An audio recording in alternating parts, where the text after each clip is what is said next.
Break के बाद आपका खैर मकदम है। लाल किला तशद्दुद केस में दिल्ली पुलिस ने एक मुलजिम गुरजोत सिंह को गिरफ्तार कर लिया है। गुरजोत को दिल्ली पुलिस की स्पेशल सेल ने अमृतसर से गिरफ्तार किया है। इस पर 1 लाख रुपए के इनाम का ऐलान किया गया था।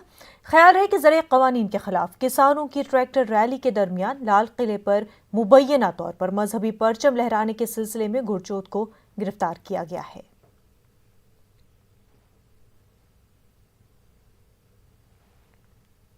आईजी कश्मीर विजय कुमार ने अवंतीपुरा का दौरा किया और दुआया तकरीब में शिरकत की। उन्होंने मीडिया नुमाइंदों से बात करते हुए कहा कि कसूरवारों को जल्द कैफरे किरदार तक पहुंचाया जाएगा।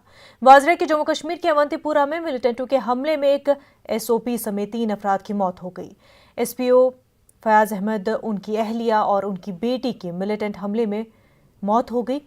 मिलिटेंटों ने फयाज अहमद के घर पर हमला किया था और अंधाधुंध गोलियां बरसाई थी। मिलिटेंटों के हमले में फयाज अहमद की बेटी कल जख्मी हो गई थी। आज सुबह फयाज की 25 साला दख्तर राफिया ने अस्पताल में दम तोड़ दिया। पूरे इलाके में मातम छाया हुआ है। फयाज अहमद की तदफीन अमल में लाई गई। जम्मू कश्मीर के AG मनोज सिन्हा ने इस हादसे की सख्त अल्फाज में मजम्मत की है और जल्द इंसाफ की बात कही है।